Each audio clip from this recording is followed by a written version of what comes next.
baby, and I put that down to it being boring. Because you only remember the good things. Remember your birthday. No, it's you remember the good things in life, don't you? I'm quite happy. I can sit down for a good hour or so and just think back and go, oh, that was good. When was the last time you reminisced? Well, my mum and dad have been round, haven't they? So been reminiscing a lot. Yeah. What were you thinking about? We're just chatting about Tic Tacs. One of the great memories, the happy memories. No, because you see, here's the thing. You're saying how that woman changed when she had her head caved in.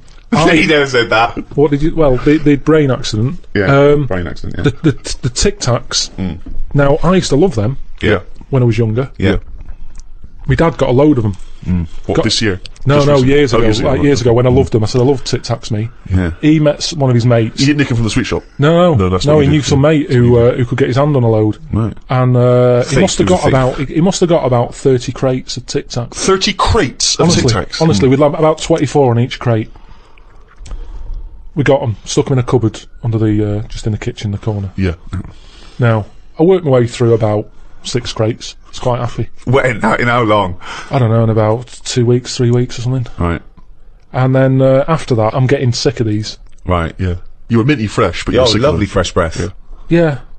But I mean, I haven't got that much more to tell you about it. It's just... Sorry, whoa, bear in mind, this was something he was recently reminiscing with his parents about. They were sat round, and we've already learned up to an hour could go by reminiscing. Sat round for an hour, talking about the I've already Tic run out of Tac responses. I've got nothing to say about No that. opinion. I mean, I was nearly going to say, what do you do with the empty little flicky Tic Tac boxes? And then you realise that that's utterly dull and boring. Well, I was struggling. I don't know what this anecdote is, other than a bloke. Other than you said to your dad, I like Tic Tacs, mate. He went, all right, I talked to Albert. Albert, you got Tic Tacs? I've got 30 crates, if that'll do.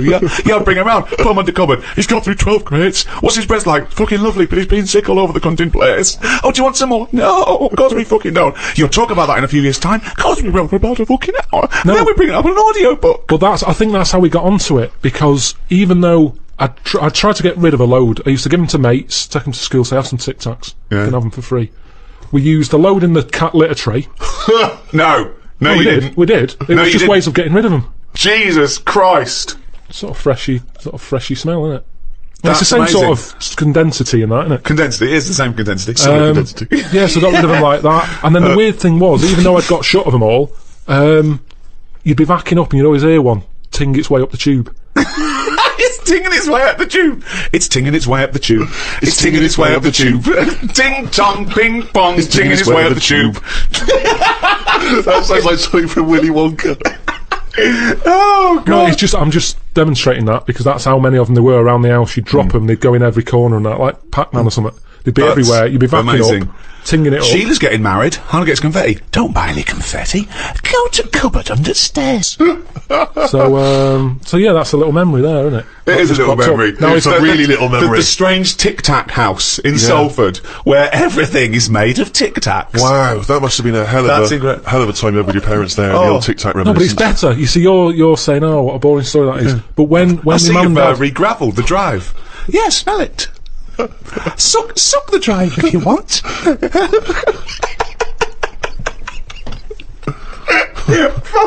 No, but it's different. When my mum and dad are there and they can remember that and they're going, oh yeah, the Tic Tac incidents and stuff. What's known as the Tic Tac incident? The Tic Tac incident. Let us never speak of the Tic Tac incident. Yeah, I just imagine the clock ticking. There, it's Christmas Day. I go, what are you smiling at? Oh, remember it used to ting up the tube. You should think about selling this to Hollywood. Listen, what do you remember then? What do you remember? That's an amazing thing to say. That's a difficult question to answer. Yeah, I don't. Nothing at all. Why, out of interest though, and this will sound naive, why don't we remember the very early moments of our lives? Why is it? Is it because it would be too harrowing to remember the point at which we sort of born? Because I don't really remember anything from those first few years. Why is it? Is it just because the brain's not fully formed at that moment? I don't know. The memory's not sufficiently developed? Honestly, it's got to be trauma, hasn't it? It's the things... Again, we were talking about me being younger, and the youngest I could remember back to was 1978. How old were you then? When were you born? 72. What, you couldn't remember earlier than 6? You can remember back to about 2 or 3, most people. What? No way. My mum and dad don't even remember them. Because you're not doing anything. This is what I'm saying. Mum and Dad don't even remember me then. That's amazing. Because they pinpoint They remember things. all the Tic Tacs they've ever eaten. Yeah. Do you remember when Karl was 6? Of course I do. 5? Yeah. 4? Oh, yeah. 3? No. 2? No. Because you're not doing anything, are you? My mum and Dad don't even remember me then. And it's weird. I remember, must have been about 2, sitting on a potty surrounded by Lego. I remember that. Very strong image I have of that. No, I don't remember that. No, you wouldn't remember that, No, you weren't there, were you? What do you mean? What, you don't remember Steve sitting on a potty surrounded by Lego? No, I mean, I can't remember having a potty. I remember having one of them. I'm not suggesting you have the You same used to go memory. in a fucking litter tray. Now I know why, to eat a Tic Tac while you're having a shit. But, okay, so what is your very first memory? The one that cropped up the other day was having my eyes sort of glued together by... Gangsters. Where's the fucking Tic Tacs? Karl, any more? I'll tell that story that you were telling me about your dad when he was driving. Well, it's just that you were talking about... Well, I mentioned Forrest Gump. Yeah. And the Forrest Gump types. When my dad was when he was a taxi driver, Yeah. you used to have to sort of do your bit for the local area Oh, God. by taking the Yeah. Forrest Gump Yeah. people to Blackpool. Yeah. Is that what they're called now, the Forrest Gump people? Is that what the organisations that support them ask for them to be referred to? A minibus with life is a box of chocolates.com. Well, Forrest Gump types. It must be, so you work with these people. It was yeah. Yeah, the people with learning difficulties. Yeah, and he used to get 5. Coming home must have been a busman's holiday. So he got 5 of them in the cab. Yeah. And he had to go to Blackpool, and 4 of them were really good, you know, behaving themselves, didn't mess about, weren't fighting and stuff, but there was one who was just causing loads of trouble and he couldn't control him. God. And what you've got to be able to do with people like that, you don't want them to get stressed out because it's not good for them. It stresses them out, and you could end up with a bit... Thanks, Dr. Karl. You could end up with a bit of a riot on your hands. So he thought, I'll nip this one in the bud right now. And he pulled up just on the outskirts of Blackpool, and he took the one out that was causing problems and put it in a wheelie bin. Oh, no. Oh, I'm sorry. I apologise. He did what? Oh, He did it for the good of the others. He put it in a wheelie bin. He was having a good time. He thought it was one of the rides. Could you stop saying it? Him. Yeah. He was having a good time, and once he calmed down, my dad went back and picked him up, and he was fine. He had a good What, time. he left him in there the whole time the others were in Blackpool? No, he left him there, not the whole day, probably about an hour and a half In a wheelie bin? in a wheelie bin. Why couldn't he get out? Because, like, his arms were trapped on the thing. One of those... What, he tied him up? No, do you know, like, because he was a big fella, and, like, he managed to get him in so his arms were down the side like that, so he was a bit trapped. Wasn't he screaming and crying and stuff? He was making a bit of noise, but, do you know what I mean? What, you feel so right? Well, but anyway, I didn't really want to talk about it. You just brought it up because of Forrest Gump. Did his, family know about this? Is this the first time they'd have heard about this? He didn't get asked to do it again. Because he had another problem similar to it where he had a little minibus and it was his job to take a load of old women to the bingo hall, and it was miles away, and he took them there. There was no problem. About 10 old women in a minibus. One of them was causing trouble. So he pulled over it. No, right, so he took them there. Everything's fine. He dropped them off. They had a lovely night. Yeah. Right, they had a lovely night, won a bit of cash. Coming back, it's a bit of a late night, and they all started moaning at him, going, I want to be dropped off here. Take me there. I want to be dropped off first. I've got to get up early. Blah, blah. You know, my husband's expecting me. I'm already late. Take me here first. Take me there. And he just pulled up in the middle of nowhere, said, get out. And he made them get out, and they all called for taxis. They charged that company who was meant to be taking him home in the minibus, and he got the sack.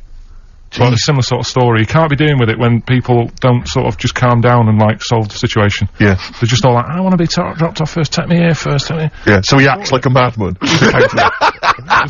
Oh, that was Alright, we've got a crack on, haven't we, really? We've got, Says so much. Yeah. Yes, Nick Drake, a song for the ladies this week from the album Brighter Later, At the Time of a City Clock. That's Goodbye. it. Yeah, Goodbye. See you next time. Bye.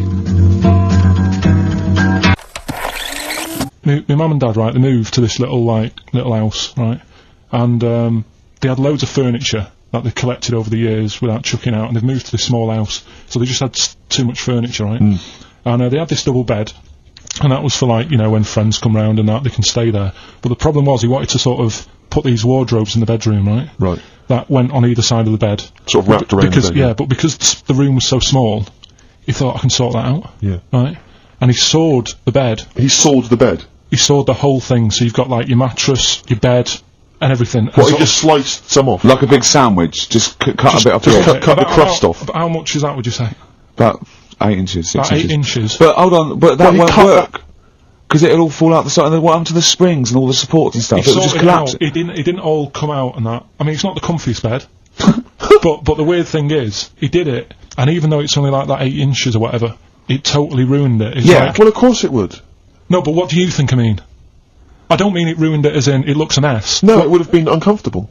Not even that though. Just the fact it's that little bit shorter. It's like, God, for 2 people, this is hard work now. This is like you haven't got enough room, even though it's only 8 inches. Why did he build the wardrobes first, without measuring, putting the... I think he did all that and then thought, oh, it'll easily fit in there, and it didn't. So he had to sort of saw a bit off the bed. But it's just weird how only 8 Did inches. he use one of those electric saws? Yeah. And there That's was just, amazing. presumably there was just kind of What sort of did it- material and wood just flying everywhere. What did he do with the legs? Did he have to move the legs in a bit? He moved the legs. Looking at it, right, once it's got like the quilt on it and everything, you wouldn't know. I was like, Sure. yeah, that's alright, done a good job. Yeah. And I went to bed at night, he's like, sleep well. Got up in the morning after having about 45 minutes sleep and said, something not right with that. Yeah. And he You goes, "What really do are mean?" your father's son, aren't you? Not I said, right it's with not that. right. And he said, oh, well, I said, what have you done? It doesn't seem the same. And he said, oh, I had to shorten it, sort of thing, to fit in the gap. I said, well, I can't sleep in it. I said, and there was a big kerfuffle. My mum was saying, look, you have our bed then, and we'll sleep in that one. And my dad was like, sod that. Yeah. Yeah, it's ruined. You know, Some idiot cut it. So there was a big debate going on about where we should sleep, and I was saying, look, I only come and see you like every couple of, probably once every 6 months. I'm not being funny, but next time we go home, can I film it? Just for, Channel 4 or something. Well, the Osbournes is not on at the moment. The Yeah, no. Pilkingtons. Be- That would be extraordinary. Oh, can we film it? That's brilliant. Is anyone from Channel 5 listening to this show? Or Bravo. Yeah. The Pilkingtons. Weird though. Weird. Play a record? What do you want to play? Do you want to play? Do you fancy playing some of yours? What, have we got I anything? don't know, something that was sent in to you, maybe. Oh yeah, no, I'd say, yeah, I'd like to play this. Yeah, Bronze Age Fox. Band from Bristol, my neck of the woods. Always play the working, tune, play Karl. the tune. Always working. He's Play the always tune. working. He's on the ball. He's on the ball. He's on the Bobby ball.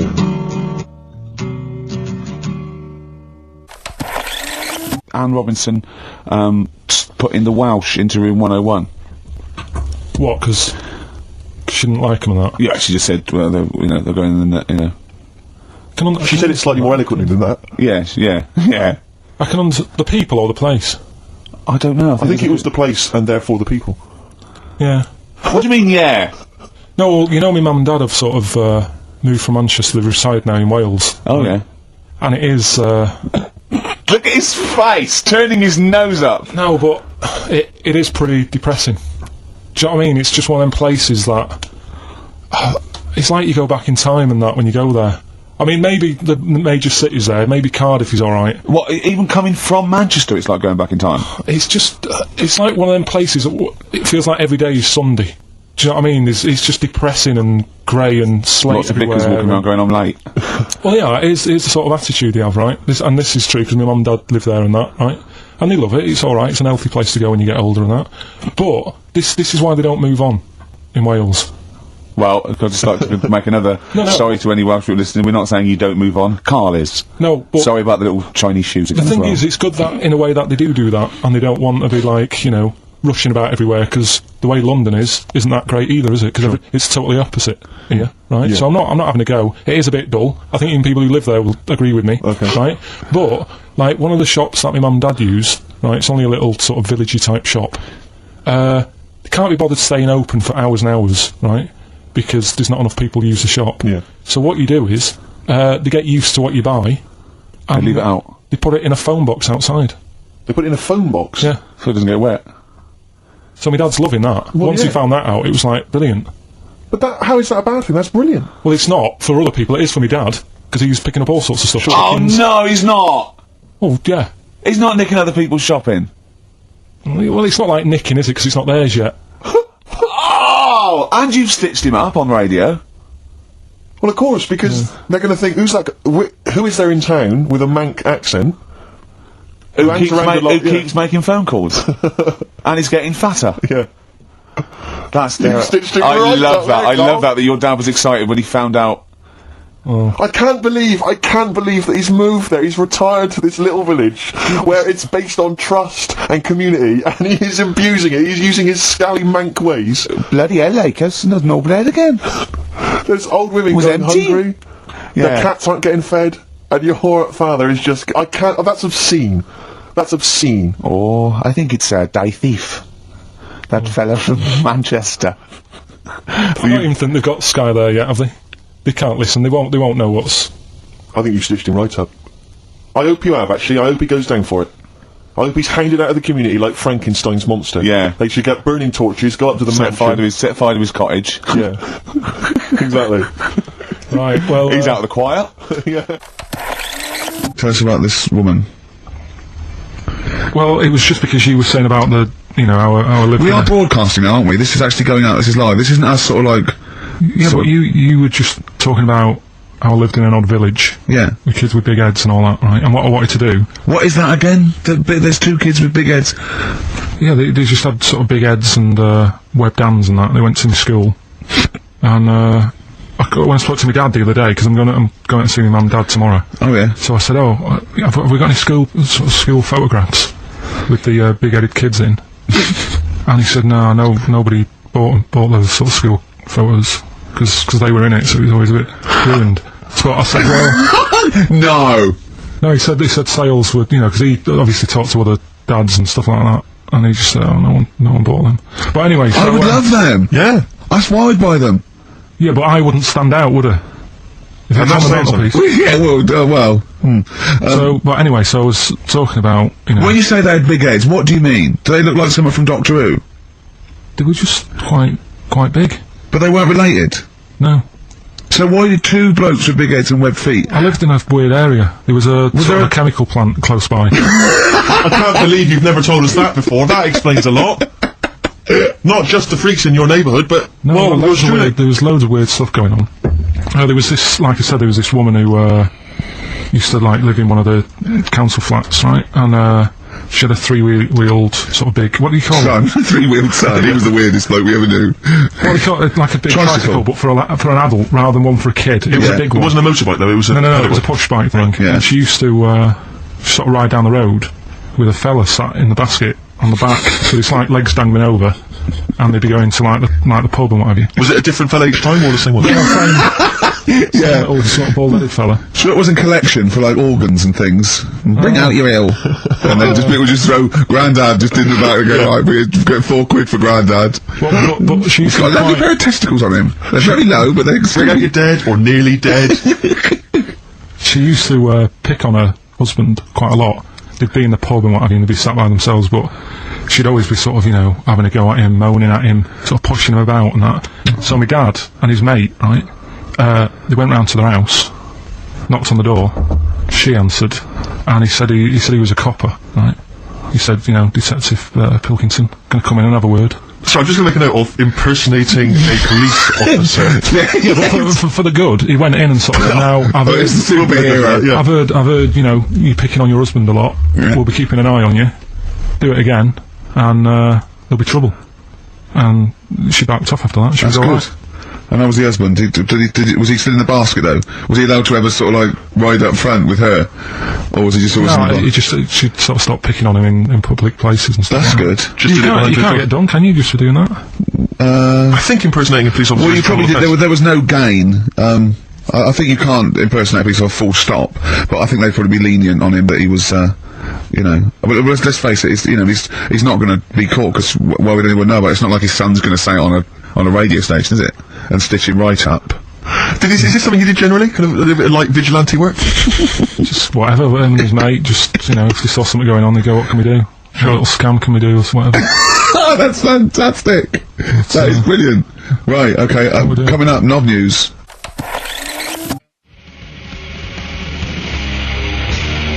Smashing Pumpkins, Cherub Rock. That, of course, Rick, is available on their greatest hits. Brilliant. If you want. I mean, that's how I rock, so yeah. I know they, I'm very much the shape of a cherub as well. Well, indeed. Naked with a couple of... And a rosy big arse. And a trumpet. Yeah. Do they have trumpets? I don't know. I've just an email here, Monkey News. Yeah. From a listener. Yeah. Monkey spotted holidaying in Cornwall. A chimp was spotted holidaying in Cornwall last week after befriending a family of 3. One onlooker said, "It was incredible. He dressed and behaved exactly like a human being. He even settled the hotel bill at the end of their stay. The only telltale sign was his lack of table manners and the incoherent babble when he opened his mouth." There we are. So, well, we do that, Karl. That's the listeners, Karl. That's Joanne. Amusing, articulate, accurate. She remembered exactly who's there and everything, setting in the bill. It's all there. So, I mean, even though people think that you're slightly simian, slightly less than human on the evolutionary ladder, they do listen to you. So, I mean, I don't know who's more stupid in the end, you or the listeners. Well, you may recall, Rick, at the end of last week when Karl had to shoot off early, we issued a little request for listeners just to bombard Karl's email with just pointless emails that really weren't about anything, just to clog up his email for when he returned. Yeah. Rick, they sent them all to us. Brilliant. I mean, that's the kind of listeners that we've got. We've got reams here on our email of just junk. I mean, it's like a Marx Brothers plot, isn't it? I mean, ludicrous. just listen. Listen to what we say. I got one, about a shaved cat. Well, that's not pointless. I'll be reading that later. I'm happy. That'll keep you going for a couple of weeks. I'll be reading that later. Did you get to the monkey sanctuary? Because this was the big thing. You were going into Cornwall, you were going to visit the monkey sanctuary. I've never seen someone more excited. You had 2 days put aside for the monkey sanctuary. I know. How did it go, Monkey World? We were on our way, right? I found like a little, in the little cottage that we had, right? It's like a little folder, with little leaflets in saying if you're into mountains, you want to go here. Yeah. If you're into castles and that. Little monkey on the leaflet, right? So I thought, I'll be needing that. Took that out, made sure that's safe and that, right? We get in the car, getting ready to go. My dad says, where is it? I look on the back. It's in a place called Low or something like that, right? Yeah. So, we're on our way. Can't believe me luck. It's going to be a great day and all that. Yeah. And then, start looking at the leaflet, right? And, noticed, didn't have any chimps there. Yeah, it's not Monkey World. It wasn't a monkey world. Well, what was it called then? Something like... Monkey Town. Yeah, it was just, it had like woolly monkeys in it. That's what It had what? Woolly monkeys. What are woolly monkeys? Those things, Johnny Vegas off the advert. Right. Loads of them. They're dumped now since ITV Digital went under, so they just put them in a cage. I don't understand. They're woolly, they're like, they're sort of like little fluffy, little baboon type things, woolly monkeys. I mean, it's not your chimp. It's not your classic chimpanzee. So did the car screech to a halt? It was like it was like the mission in Armageddon. I just said abort. We're on the way back. So how far had you got before you bothered to read the leaflet? Probably about 5 miles away from where we were. So what did you do with yourself? You must have been distraught. They broke down and then they heard banjo music. No, we went to a sort of an amusement place. Brilliant. I'd love to see you in that. What with putting those coins in, so it has to roll down and they go flat, and then an arm pushes. It was one of them. Really? Well, I spent years on that when I was little. Well, there's a new one. I can't be bothered explaining it, but it's a con. We went to this place, right? My mum and dad had been there before, and they said you'll love it. It's brilliant. It's got like a war bit in it. A war bit, right? Yeah, like because they know I'm into tanks and stuff. Yeah. So you'll be loving that. So sorry, I didn't know you were into tanks. No. Well, they're all right. Brilliant. It's gone from one of his childhood passions to they're all right. I know, yeah. Go on. And but it was awful. I mean, my mum and dad had been there before, and he said, "No, you'll love it." But it was like a really miserable day. Sure. Right? All the rides and that were broke. Yeah. Broke. It just reminded you of Manchester. My dad just ended up, he was more interested, there was a really fat family there. Well, presumably he was breaking into the machines, trying to scoop off the cash. I like the fact that those poor fat family were going, why are those people looking at us? Yeah. Oh, do you want to ride one? No, but we're not a ride. They were massive, and he just like, look at the state of that. Whole family. Yeah. Just, fat. Bloaters, yeah. No, but because fat, there's no need for it, is there? And he was really like, oh god.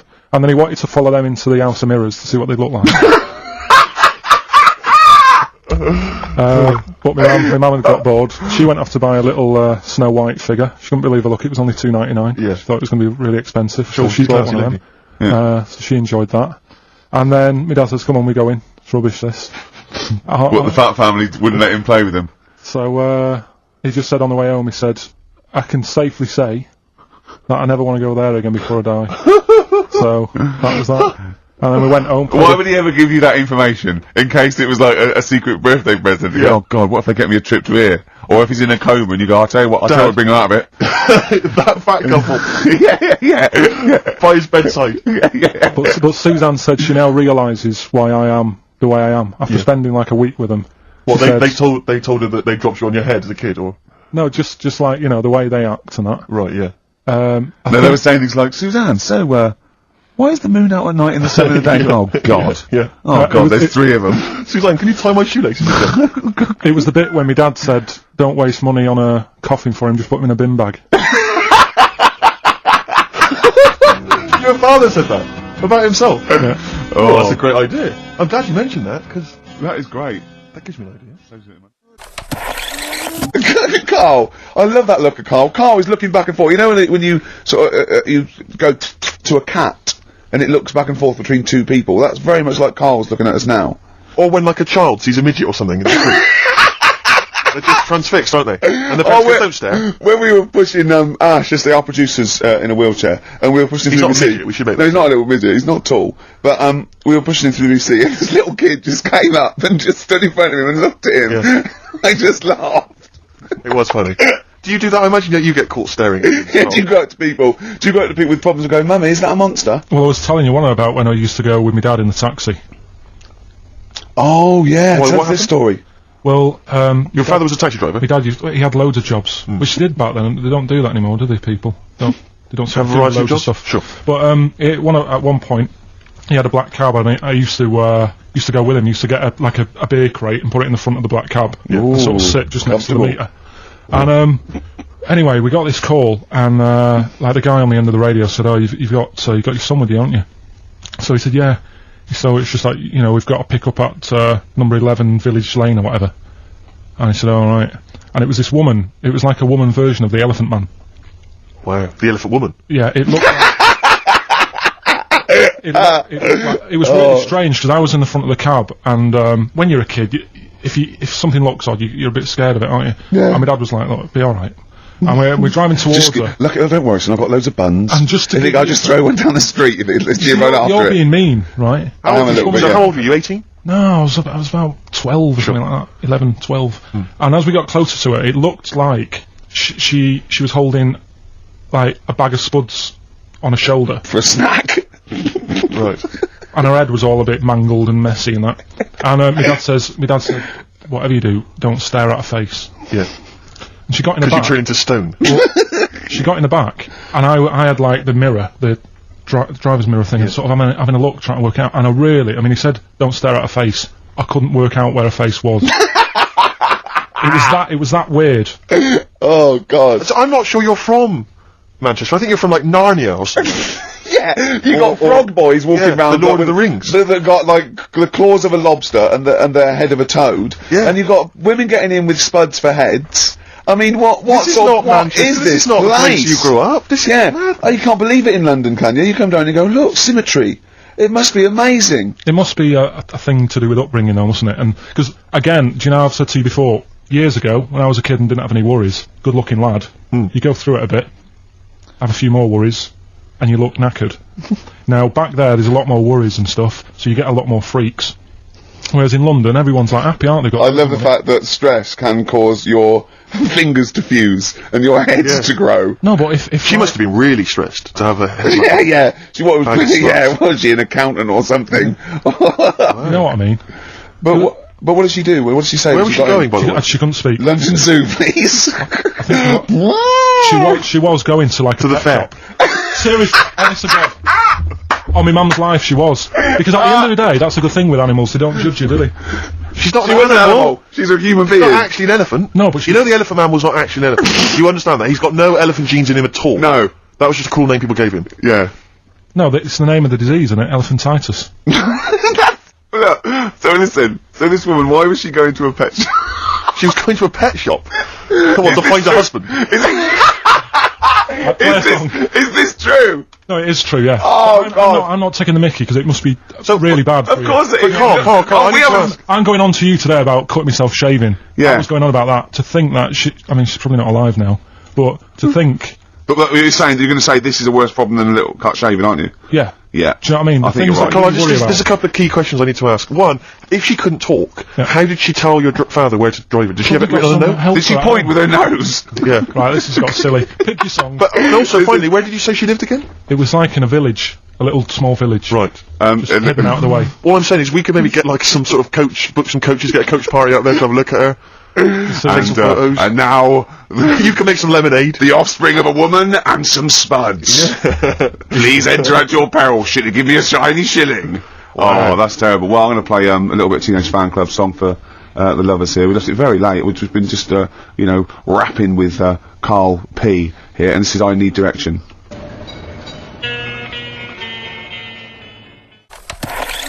I mean, my dad, right? He can like put windows in his house. Yeah. Do plumbing. He should. It's dark, isn't it? He's done that first of all. Right. So he can do what? He's got a multitude of different Yeah, he jobs. can do all sorts. Do you know what I mean? If there's a problem in my flat, I can call him up and say, you know, this isn't working. What should I do? And he'll say like, Is that our brain surgeon? he'll say, oh, fix it. Sure. So what about Monsters Inc.? What do you make of it? It's alright. It is a kids' film. It sort of annoyed Is it? Okay. I was having like. what gave that away? Could I just say also that I do not advocate the use of vices on friends' heads. It's dangerous. Do not squeeze your mate's head in a vice. That's just between me and Karl, and you know. And He's an experienced annoyer. And he probably wouldn't let me do it, to be honest. I have to offer him an awful lot of money. Also, do not smoke. There's no point. And floss. I wish I'd flossed when I was a kid. Also, if you've got a bicycle or anything like that for Christmas, please wear the correct safety gear. Whoa. What? Well, I got a bike as a kid. Yeah. Right? And my dad, you know, I think the helmets used to come with them and what have you. I popped it on, went out on my bike, going back into the garden. Dad sees me. He said, "Come here." I said, "What?" He said, "I never want to see you wearing that helmet again. You look ridiculous." Karl, have we still got Monkey News? We've got Monkey News coming up. Now, you must be disappointed because you didn't make it to the Monkey Sanctuary, but you still managed to scrape together Monkey News on your holiday. Yeah. That's So I impressive. found some of that. We've got. How do you get so many breaks and holidays? Because you went away with Suzanne's parents. You've just been away with your parents. That's a couple of weeks, 10 days. So that's probably about 3 weeks in all. You went to Manchester. You had that day off because your trousers were wet. I mean, and I suppose because you've only got one job, and you know I've got a lot more. This is just one of my jobs.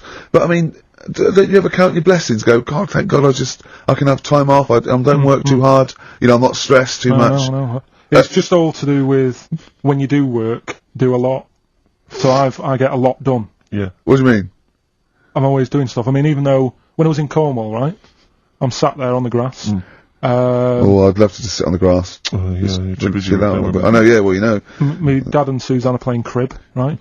I'd sort of fallen out with him at Your that dad and point. Suzanne are playing Why did you crib. fallen Because out you with did who? live in the 1940s. Yeah, why did you fallen out? Because with crib, have you ever played crib? Yeah, Right, you've got to be pretty good at maths. sure. You've got to make your cards add up to 15 and all Well, that. yeah, I was just gonna correct John, you've got to be good at maths. Yeah. What, algebra, quantum physics, what? No, just adding up. Adding up to 15. Brilliant. I mean, You that's- almost do it on your fingers. You could in Cornwall. But my dad's really good at maths, and like he said, how many have you got? And he always counts his, and it's like 15, 2, 15, 4, 15, 6, 3 for your at, 1 and all that. Do you know what I mean? Yeah. He adds it up really One quick. for his knob. Right, so I was like, right, hang on a minute. And he goes, no, what do you mean, hang on? I go, what have you got? He said, oh, forget it. I said, this isn't fun if you're going to start getting all arsey with me. Sure. So, Get it? I love it. But I don't know him, but I'm sure he's just winding you up. His victory is you going, forget it, I'm not playing. throughout my life so far, I've never planned for anything, right? It's just always happened. Yeah. The time, you know what I mean, being in plays at school, never planned it, but when I did it, I went down a storm. It was that sort of fun. thing. Yeah, we all remember that. So, As I remember, you did Little Donkey. did Little Donkey, yeah. And then later, someone was filming at the back. Was it your dad's mate? My dad's mate. Well, Yeah. And on the camcorder, he listened to it back, watched him playing it. His dad says, just off camera, what does he say? I don't want to say it because I'm in charge of the show and I'd be irresponsible. He looks like a right twat. So, And so he gets home, listening, watching that, and then here's his dad just off camera go, he looks like a right twat. yeah, alright, yeah. What are you worried about? Your dad saying that Sorry, on the can I word? just interject? Because I'm really worried about this idea of Karl being on MTV. Because the problem is that, you know, let's be honest, Rick. I mean, we're getting by the skin of our teeth, aren't we? Really, it's Yeah. only Karl that's keeping this afloat. Yeah. And if he gets on MTV and the world sort of gets a sense of him and they understand him, and he won't be ours anymore. We won't be able to control him. It'll be out there. It'll be in the public domain. That's the thing. No, that's the thing. That's the terrible thing, though, isn't it? It's like Karl is my pet, but I realise I've got to release him into the wild. wild. Sort of, and you know, because I love him, I know he's got to go free. Sure. But I wanna. It's like Kez. Maybe someone will beat him to death, and we won't have to worry. I'll have you on though, I'll have you on as a guest. Which gets me on to something we've got coming up today. Oh yeah, he's got a new idea. Yeah? Right. Do you know, like, I've talked about ghosts, and we had that good discussion the other week walking to Piccadilly Circus Station, and I was telling you about ghosts, and you were saying, Karl, don't be an idiot, and all that. Spoke to a woman in the week, done a little interview with You've her. done a little interview. Done a little interview, 2 minutes or so. with a woman who's got ghosts in her house. So I look forward to hearing that later. That sounds brilliant. coming up later. Well, I'm going to play a classic tune now. I've just gone straight for it. I've gone for the jugular. This is Ziggy Stardust by David Bowie. Ziggy Stardust by David Bowie on XFM 104.9. I'm Ricky Gervais, with me, Steve Merchant, and Karl Pilkington. Karl's also nervous. You had a bit of shock last week, didn't you? Just a little bit. His dad tuned in. To the show. Yeah. And Karl's never told him that he actually speaks on the show. He just said, "I just press the buttons," right? He's kept him from it. You used to do radio before and you never told him, did you? It's because of the little donkey incident. Yeah. When he went along, so Was that the twat incident? yeah. And so he's never told them since, but they promised not to listen, haven't they? Well, my dad said, my mum said to me, "Don't worry, don't be put off this week," because, you know, I've told him he can't listen, but I hear my dad in the background kind of going, "Alex." So, he might be listening. So that's extra pressure. Plus the camera crew in. I know. You don't like it, do you? This is good training for MTV, because then he can watch you on TV, and what's he going to make of that? Oh. Yeah. Does he know you're bald? Yeah. You don't keep your out on when you're with him and say, "Oh no, I'll just press the buttons." No, it's just, you know, it's like when I was in any plays, I didn't tell him. No. Any sort of parents' evening, I never gave him the note. Really? Yeah. So what did the teachers think? You were just an orphan? No, just on an off chance. My mate's dad spoke to me dad once, I think, and sort of said, "Oh, you're going to school to see how, you know, your kid's doing." Is that what you're talking about? So there's a parents' evening, so he went, What kid? he went to one, and that's when Mrs. Matthews said I'd never be a high flyer. How wrong was she? Well, I think we should call Mrs. Matthews and make her eat her words. Well, She'd turn on to MTV when, I don't know, like their slamming session. Yeah. And they're going to go, "That's young Pilkington. He's bald, but it's definitely him." I recognise that woolly hat. yeah.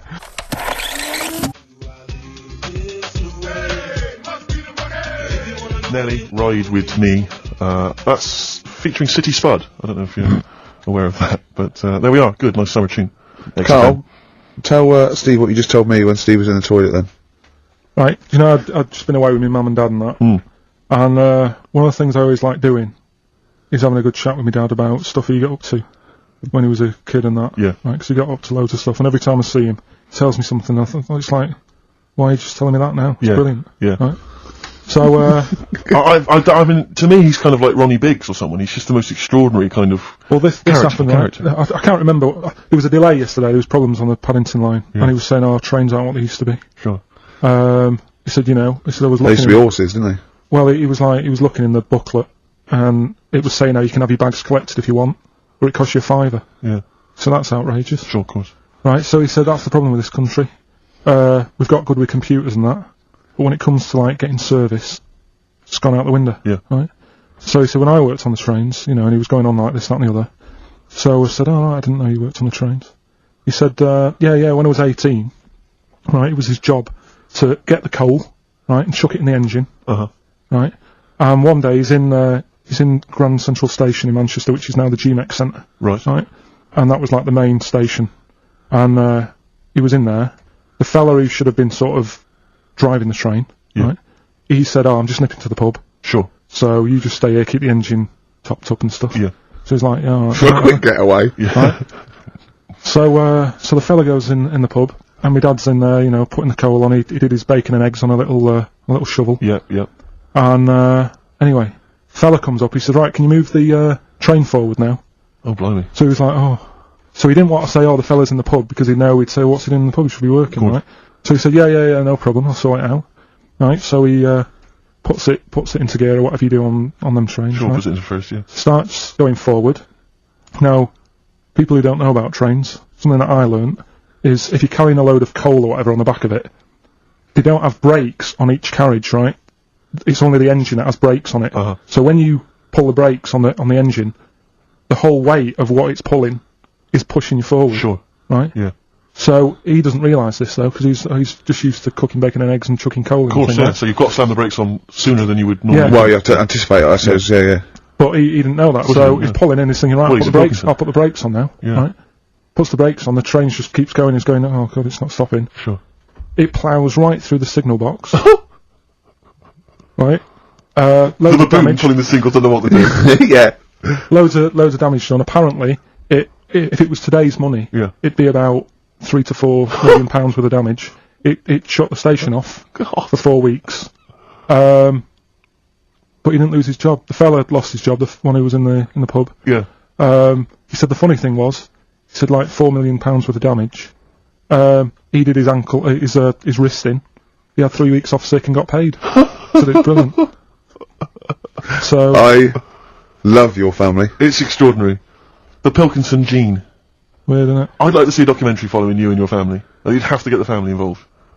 No, the sort of stuff my dad goes on about. We'd never put it on telly.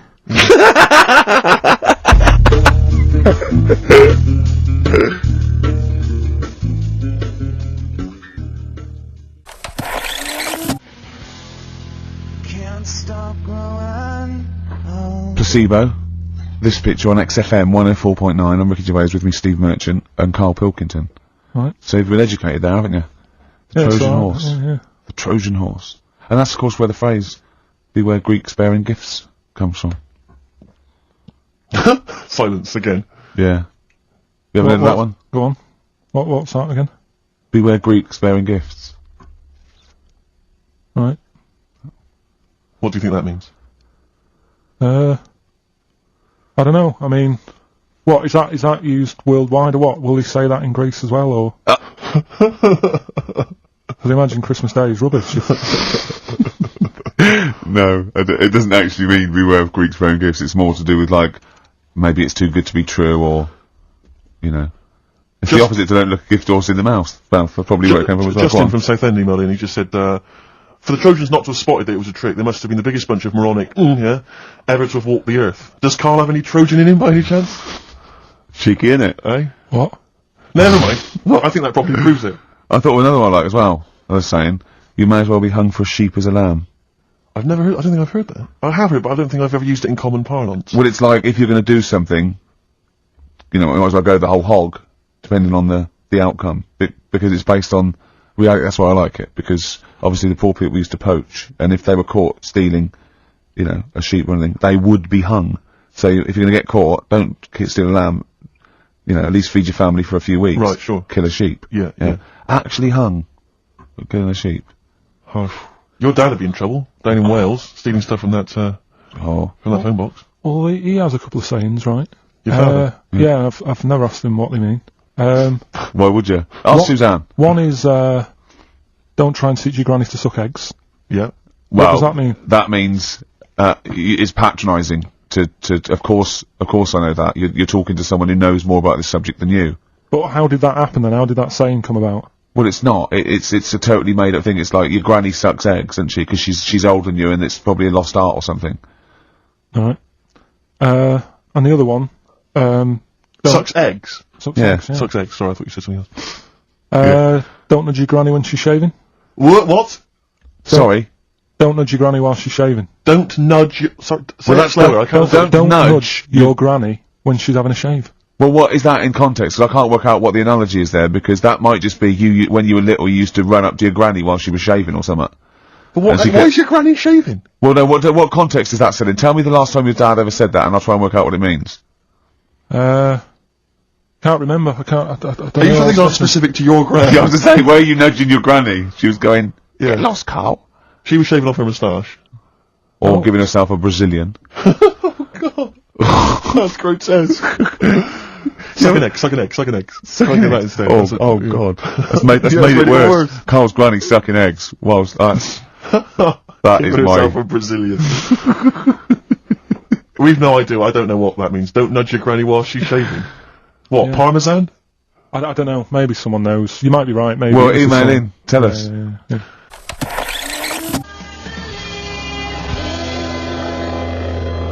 Cardigans. You're the Storm on XFM 104.9. Well, nearly the end of the show, but we wouldn't let them down, would we? You know what it is now, don't you? Oh, chimpanzee that monkey news. Right.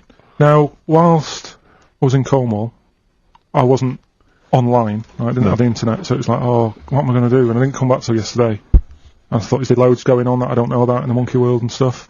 I was hoping to get some from the zoo that I was meant to be going to. Of course, that didn't happen.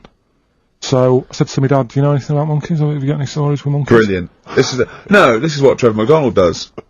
Turned out, Quarter to 10, he goes, "Oh, got nothing." Dad, anything happened? You got anything politics? Anything politics, Dad? This isn't monkey news, I'm just giving you this free. Yeah. Oh, brilliant. Turned out one of his mates used to have a chimp. Right. What do you mean one of his mates used to have a chimp? Well, two of his mates. Mind Oh, you, one sorry, wasn't yeah, his I mate, was one wasn't his mate. thinking it sounds a bit far-fetched living in Manchester, like. But if there was two of them... He had a chimp, had to thump it in the head. You're doing what? Answering back? Oh, God! Tried it on with his wife. Had to thump it in the head for trying it on with his wife! I love it. It's a proper fist fight in a pub in Manchester. Oh. I'd call him up, but he's one of them who, like, swears all the time. Oh. I mean, it'd be good to get him on. And Let's interview him. Can we not interview him pre-record? We can bleep out the swear. I'd love to hear his do story. a lot of work, that. Yeah, well, we're not scared of work, No, I obviously. mean, I'll you do know. it myself if you can't be bothered. Yeah, Oh, you know, so... I'll have a word, I'll sort it out. Yeah, try and sort that out next we week. sort that out, yeah. Well, don't tell us the rest of the story then. Let's let him say in his own No, but words. there was another one as well. Some When you fella- say you can get him on, but he swears a lot, you mean the monkey?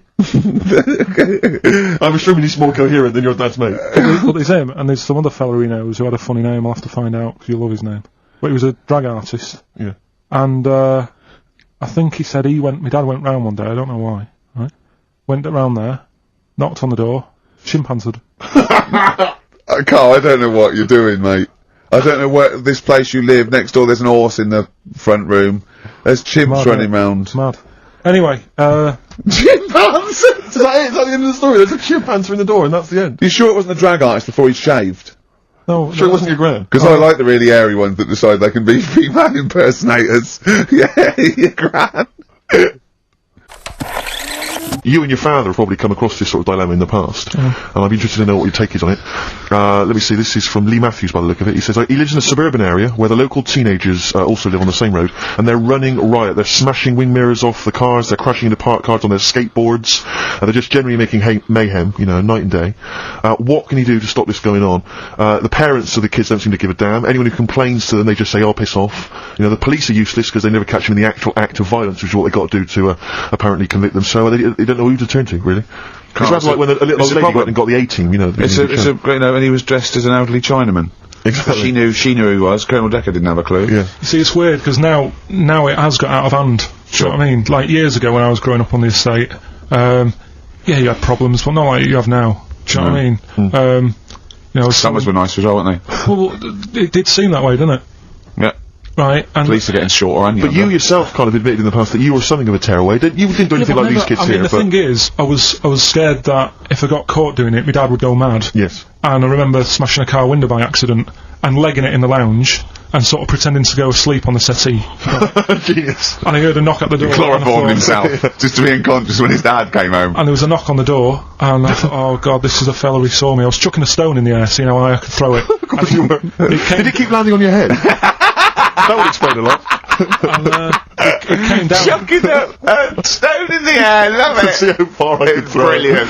So, you know, I wasn't bothering anyone. Did you but- invent that game? Right, Did you get the stone for your birthday? Go and play with your stone. He gave one to Suzanne. Carl, go and play with your stone. The thing is, right, and it came down at a funny angle, and Of course it did. It ate the back of this car, and the back window is the most expensive because it has that heating thing in it. Yeah. In case you got a frosty window. Yeah. So I thought, oh god. So I legged it in, got on the settee, went to sleep, knocked at the door. Genius. It's a brilliant plan. It's a brilliant plan.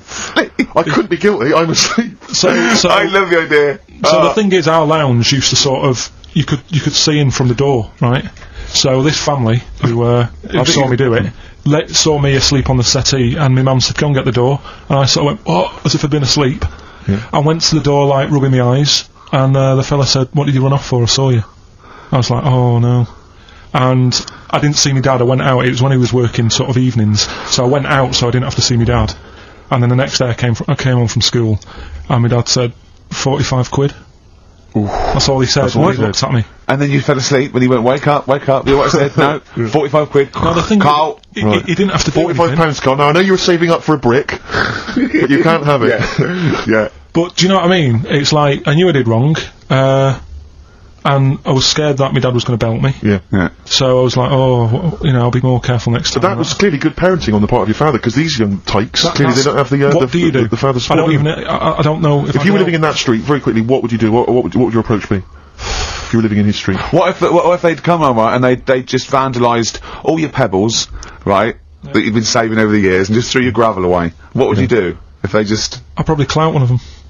So you'd use violence? I think it's the only way sometimes. Sometimes the only way. And I don't mean, really bad, but I'd show them that I'm not putting up with this. Right. And then the problem is you've got their family coming round, and they're probably quite... Go sleep. If you hit a kid and the dad comes down, just go to sleep. Yeah. Just... Equally, if you're doing a bigger crime, a bank job or a murder... Remember to take the stocking off your head, because if they wake you up and go, why have you got a stocking on your head? Just go, I had a weird dream. It won't work.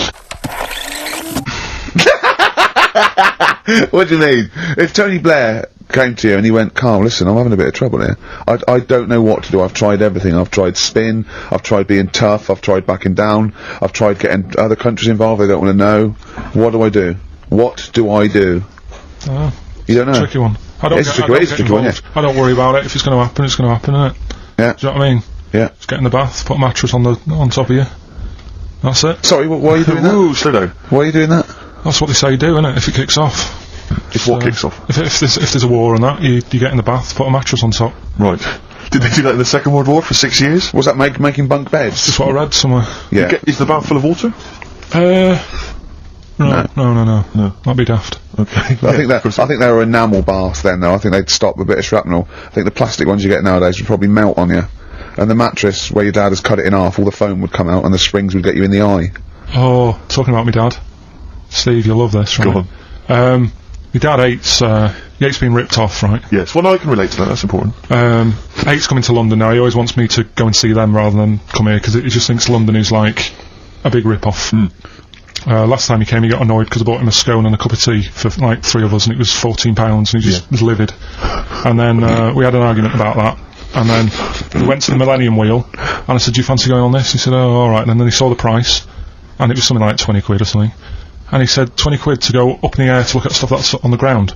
So I might as well stay on the ground. Brilliant. Right? Thought, good point. His logic is impeccable. So anyway, this is going on. Anyway, he spoke to me the other day. I said, how are things? Are they alright now? He said, being ripped off.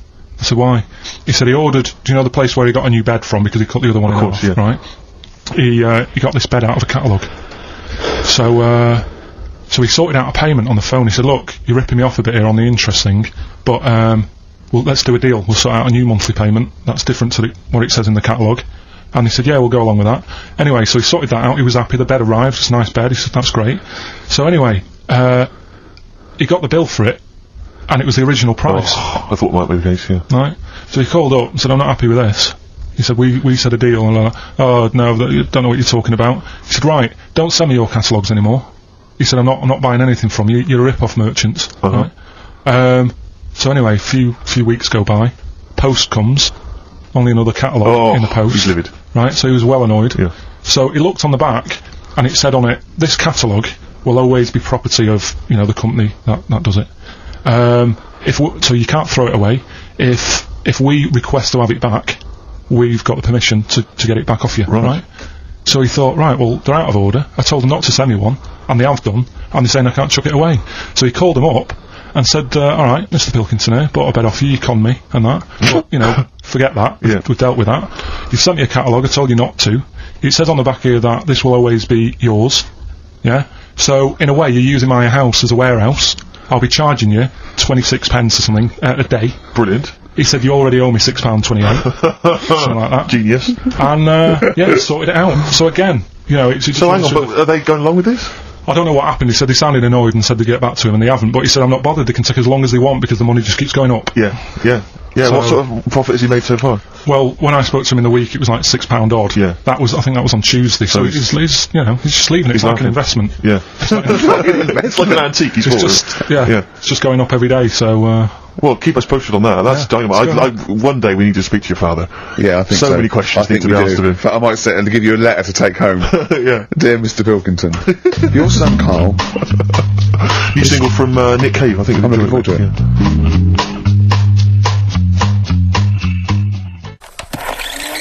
Steve? Yes. I think Karl's going to put most people to shame. We were talking about generosity earlier. Karl is a nice, generous bloke, wasn't it? when it really comes to it. He's paying for Father's Day. He's paying for the cottage that he's going away with his dad. Are you really, Carl? Yeah. Right. Well, there's no way of us proving if that's true or not. Well, what do you mean? Well, you could be lying. But why would I do that? Well, because you want to show off. I didn't do it on air, you mentioned it. I don't want people to know how generous I am. Just do it, just get on with it. You know what I mean? Yeah, yeah. Like charity work and that. Yeah. Exactly. But I'd have thought that you wouldn't have fallen for Father's Day. I'd have thought you'd have known that it was like... We don't, I mean, to be honest, it's a bit of a coincidence, because I paid for it anyway, and it's happened to fall on Father's Day. Right? But don't buy a card. Don't fall for it. I mean, obviously that and Mother's Day and a plethora of other things were, I mean, literally invented by card companies to make more money. I know. Yeah. That's, I mean, my dad always says don't get him a card or anything. Because he hates it. With all these things that I'd like, you know, rip-off times, really, just ripping people off. Yeah. Sounds a bit stingy, that. Well, no, I mean, he's right. Yeah. He's right. It's just, because fellas aren't bothered about getting cards anyway, are they? Well, the other thing that he noticed, you know, helping out the flower companies, the Princess Diana thing, when she... Oh, sorry. Yeah. No. Jesus Christ. So when Carl, what do you mean? What do you mean? That's what he said. He said, "Oh, look, I nearly swore then because I was. You surprise me all the time. No, I'm but just, that is incredible. Sorry, what? I don't understand. What are you talking all about? the flowers that were sort of sold that day. Right. What, for people to leave as a commemoration? Yeah, they made a mint, didn't they? Who did? Flower companies. Right. So what are you saying? He was just saying, you know, makes you wonder. What, whether... About what? Whether it was Interflora behind the hit. Oh. So it's a conspiracy. It's a conspiracy by the flower companies. I would love to see you and your dad just sitting at home watching a bit of Channel 5 when apes go mental, right, with your roast dinner. When's that on? And then do like, well, yeah, well, you know, killed Diana, don't you? Flower company's son. Right, quite right, Dad, you're not wrong. What are you talking about? No, I'm not, you know, I'm just saying, it's like you were saying about the cards, you know, on Father's Day and that, it's just a bit, too much of a weird. Too much of a coincidence. I'd be interested to see sort of, you know, like the business graph. Sure. Yeah. On how the companies were doing, then suddenly... Yeah. Yeah. But then by the same token, Elton John, you know, he had the biggest selling hit record, didn't he, off the back of that? Mm. I mean, so, is he incriminated as well? If you want, I mean...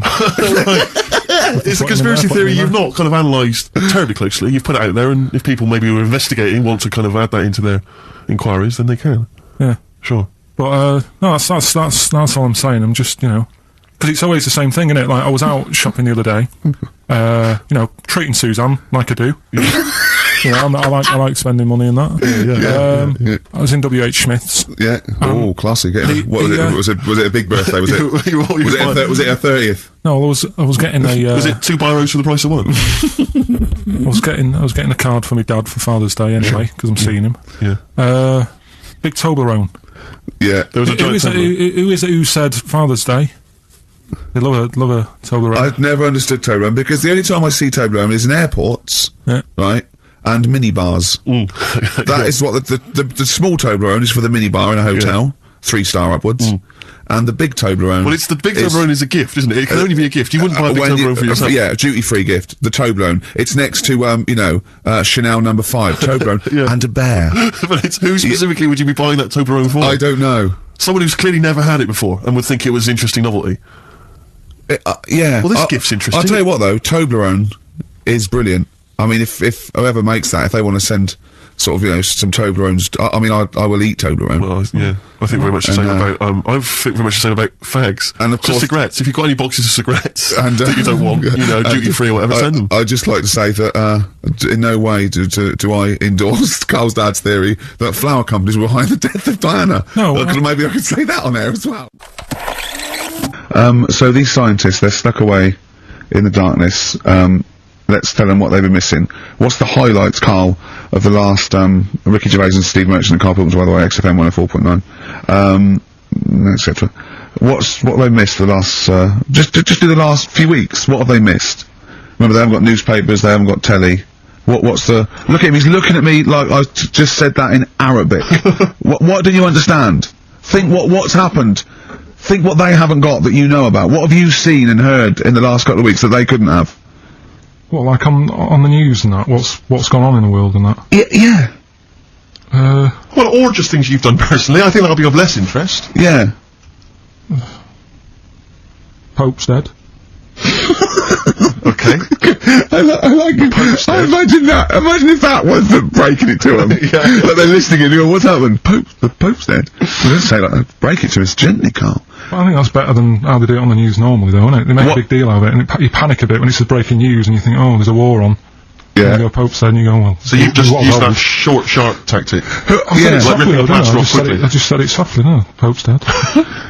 When you know all that coverage of the Pope with like these millions of people that had gathered in Rome and stuff. I was thinking about, you remember we talked about the Queen Mother, and they were queuing up to see the Pope. Yeah, on like stage. 4 hours to And get once a again, I glimpse. couldn't help but feel if they popped him on some kind of like dessert trolley and just wheeled him past everyone else, they could have got that done in about 3/4 of an hour. Yeah. You know, once again, people not thinking, they're not expanding their minds. So you're Yeah, like me. well, like students and rag week with a bed down Put him on Oxford one of those Street. novelty beds. They're all dressed in kind of cardinals gear. Yeah. Just, trundling him off and down the, yes. But it's the way they also said they've now got a new Pope. He's hardly new, is he? Why didn't they learn from the last one? Sure. You're taking on old people. Yeah. My dad couldn't even get a gig in B&Q. Oh God! So who have we offended? I mean, the thing is, it's like, because soon our offensiveness isn't going to be sort of like we're feeling about guilty about offence. It's going to be like we're going to be living with Salman Rushdie. Yeah. Do you know what I mean? The things. I mean, that's pretty. Don't have a go at the Pope. I'm not having a go at him. It's good that you can carry on working and what have you, but I thought everyone had to retire at like 60 or whatever. Oh, bloody hell. But, whatever, if you can get away with it. Yeah, why couldn't your dad get a gig in B&Q? I mean, he goes there a lot, doesn't he? He goes there a lot. That's why, if you're just joining us for this one-off show because you're trapped in a bunker somewhere in the Antarctic, you should know this of Karl's dad. He's a thief. He steals things, and we've openly discussed this before. He steals this from other elderly ladies and elderly people. Perhaps Oh, he's not like Raffles, though. He doesn't go into their house. He's not a gentleman thief. No, there's more. It's own people. Let's put this in context. He's not a villain. But sometimes when people leave groceries lying around in a public telephone box. No, what it was, where they live now, they've retired, right? They've moved. I won't say where they are, but somewhere quiet, right? And it's so quiet. It's not a witness relocation protection scheme. because there's only about 8 people live in this village, it's not worth, like, the like, corner shop. There's only 8 people living in the village. It's quiet. The village of the damned. So anyway, rather than keep the shop open, you meant to call up and go, alright, Harry, I need some milk today. Right. And they stick it in a phone box outside in the shop, and my dad found that out. So when he's been out, just stop off at the phone box, have a look at what's left lying around. Yeah. But of the 8, I mean, there's 8 people in the village, my attention would be instantly drawn to the dodgy Mank fella. I mean, you know what I mean? It seems, in Manchester you can probably get away with this, there's a lot of scum up there, but down in this little village, you got a little Miss Marple type, and a little, country policeman. Stop doing it now. Has he? Stop doing it, yeah. Cleaned up his act. Yeah. Good, alright, so the Pope's dead, any other big news? There was that thing I told you about last week, the foot-long spider eats chicken. Going to my mum and dad's today. I'll cut to the chase, Rick. They basically, we got about 4 pages while they drive to his mum and dad's. Oh, but Jesus I'll skip Christ. past that because it takes fucking forever. Got there with mum and dad. His mum made him some dinner. The old woman next door, brackets, whose man was a witch. Just pop that in brackets. Just pop that in brackets. I think we've discussed that before, actually. The old woman whose man was a witch. His man was a witch. Yeah. Oh. The old woman next door has been worrying because she keeps seeing adverts on the telly about changing to digital TV. She's saying she doesn't want wires drilled into her walls because they'll make a mess. My dad told her that it doesn't matter because it'll probably won't happen until 2012 and she'll be dead by then. He didn't say that to her, though, did No, he? he did. They've got, she's old. She knows she's going to die. I mean, it's something we've all got in common. And he's right, isn't he? Why is she worrying about it? Maybe that's sorted it out. Put it into perspective for her. You will be dead when this happens. Don't be worrying about it. But everybody worries, don't they? You've got that little sort of hole in your head that you fill with worries. Everyone's got to fill that little worry hole with worries, and that's it. Worry hole. Everyone's got to fill the worry hole We've with seen worry. that there's a worry hole. A worry hole. Unbelievable. worry. I love the fact that, doctors in a million years would dig this up and go, humans used to have a worry hole. Went to bed around midnight. Suzanne and I decided to sleep tops and tails, because it made me get a bit more room. Me dad had cut a bit off the mattress to fit it between 2 cupboards. It's amazing how much of a difference it makes just sawing off a bit of the mattress. You sort of roll to the edge, but the weight of the blankets keeps you in. This is like something from a Roald Dahl book. No, it's just you know, you think anything, you can sort of trim anything, can't you, and it normally works. But with a mattress, I mean, he only took off, I don't know how long that is, but he's sawn off about that much on the mattress and then has stapled it back together again. Amazing. And it just makes so much difference. Of course it does, because the mattress is a very carefully designed object. Yeah, you wouldn't think so, though, would you? Well, you would if you had a fucking brain in your nut. Someone took his brain out of his worry hole? Oh, God. He saw the mattress up, so we decided to sleep tops and tails. It just gets stranger. So strange. Why? He did it to make the room nicer with the cupboards on either side. So he sawed a mattress in half. Well, not in half. Can you imagine how much hard it must be to saw a mattress in half? What did he use? What, a big electric saw? Well, it must have been, yeah, because there's a lot of springs and stuff in there. Jesus. So what happens to the springs? They just spring out the Well, sides? some sort of stick out a little bit, but you're not lying on top, are you? They come out the side. So it's just got a bit of gaffer tape and a staple gun. Unbelievable. Hey, man alive. It's like... Does he run it as a hotel? That's unbelievable. There are squats with better bedding arrangements. Well, we've had a bit of a bad thing in our house about mattresses and that, because when we first bought our first flat in Salford, you know what it's like when you buy somewhere, you sort of, you haven't got any money, have you, to buy extra stuff that you need.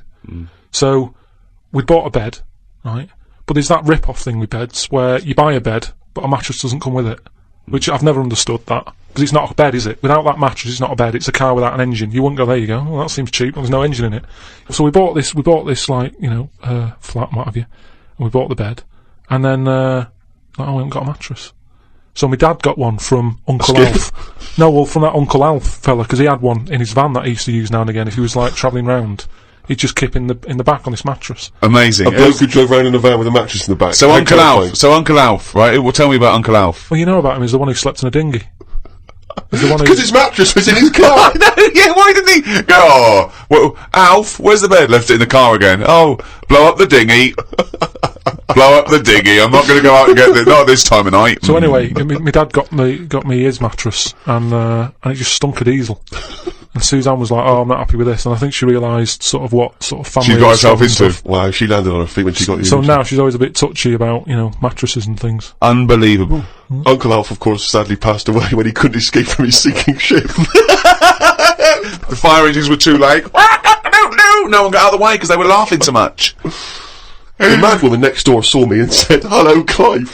You live in a nursery rhyme. The old man down the road, the old woman next door's mum's a witch, Uncle Alf who lives in a dinghy." This is not a real place. It's like fucking Narnia. It's a children's TV programme. Unbelievable. Oh, God. Oh, just all of them there on this broken mattress trying to find the golden ticket. Oh, God. Oh, God. The old fella down the road talked to my dad a bit. He kept bees in the back garden. Oh, for fuck's sake. Here comes the bee man. His Yorkie dog was knocking about when he was messing with them, and it ended up getting stung 150 times. Oh, little bastard! What is he doing? It's not dead, but it cost a lot to get all the stings out. I don't know why people keep dangerous pets and insects. The amount of gear he had to wear to play with them is barmy. I don't think he's playing with the bees. He's not playing with them, is he? Well, what is he doing then? Well, I don't know, but I think you should get the dog the same protection. Yeah, but that's just it, isn't it? It's like, you can't mix your pets. If you've got a snake, you don't have a mouse. Do you know what I mean? They don't get on. And it's the same with them. Don't have bees. I can't imagine one bit of enjoyment. The only thing he does is the honey. And it's like, well, how much is that to buy? It's not worth messing about wearing a big white suit just to get some honey. There's a shop down the road. Because your dad was a cabbie, wasn't he? Yeah, he was, yeah. Couldn't stand it, but it's good money. He was he wasn't like a chancellor. What was he doing when he put that little Forrest Gump in a weedy bin? That was part of the cab company thing. They had to do like a charity event once a year, and he did it one year. Never asked him again.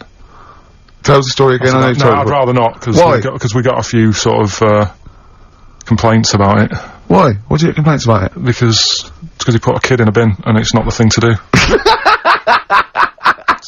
But we could use it as a sort of sobering lesson for people. Yeah, tell it like a, you know, you shouldn't do it. No, yeah, but that's how I did it last time, but people still didn't like it. All the stuff I tell you, we don't take the mickey out of people on purpose. No. It's real life, innit? And that goes on in life. Yeah. My dad was saying that in hospital, though. Do you know I was in hospital? Yeah. You know, he did some jokes about old people and that, and he said at the end of the day, if something makes you laugh, it's funny. And if it makes you laugh, you can't help laughing, can you? Do you know what I mean? So, what are you meant to do? And laughing's good for you. Yeah. So... But being laughed at isn't as good for you, is it? No, but there's probably more people laughing at one person, so if you balance it out, there's only one person who's upset and there's a bunch of people laughing. So it's Genius. Give me an example of that. Give me an example. Well, for instance, Carl Pilkington as he talks and the people listening. yeah. No, give me an example of like, so, you know. I can't because again, that's what I'm saying. I can't tell you the story because there might be someone out there who this person might even be listening and think, I forgot about that and you brought it all back to me. So I prefer to leave it, but I think people know. Why did he put him in the bin in the first place? Because he was getting out of hand. What was he doing though? You see, I can't explain. You can, don't be silly. I prefer to leave it, honestly. What was he doing? Was he annoying him? He was annoying my dad and the other people in the cab. Right. And he thought, how can I deal with this before it gets too out of hand? Yeah. He pulled over and put the lad in a wheelie bin. I'm gonna burst. So we'll leave that. Yeah. Yeah. Right. How old was the kid? I'm not sure, but I mean, it was a trip to sort of Blackpool, so I'm guessing. Do you think it was one of the rides? 17. This is rubbish. 17? Yeah. Oh, he's quite an old lad then. So a big lad. Yeah. But let's. And did he pick him up? He picked him up and put him in a wheelie bin. Every time he says it. And then on the way back, he got him back again. He said, right, you won't do that again. On the way back? Yeah, he left him there for a bit. He left him there, what, they went to Blackpool and he Yeah. left the kid in the wheelie bin? Yeah. Did he? Yeah. What, was the kid in the wheelie bin when he drove back? Yeah. Did he not get out? No, because how do you get out? It's tricky, innit? And he wasn't a normal kid, was he? Let's leave it. He wasn't a normal kid. Right then. So, Is your father in prison? Oh, I think he should be. can we put a song on? Yeah.